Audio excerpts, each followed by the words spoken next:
जळगाव जिल्ह्यात अवैध धंद्याविरोधात पोलिसांनी मोठी कारवाई करत हातभट्टी आणि गावठी दारूच्या अड्ड्यांवर धडक छापेमारी केली आहे. जिल्ह्यातील विविध ठिकाणी एकाच वेळी करण्यात आलेल्या या कारवाईमुळे अवैध दारू विक्रेत्यांमध्ये खळबळ उडाली आहे.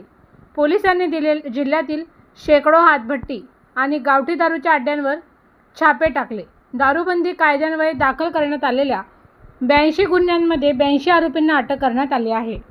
या कारवाईत पोलिसांनी तब्बल 24,13,730 रुपये किमतीचा मुद्देमाल जप्त केला आहे.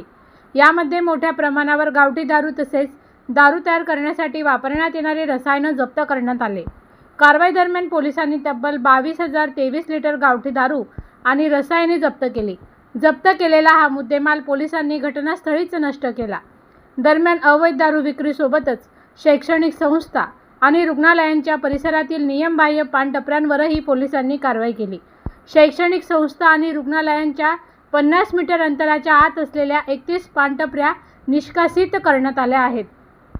याशिवाय चोरीचा माल खरेदी विक्री करणाऱ्या भंगार दुकानांवरही पोलिसांनी लक्ष केंद्रित केले.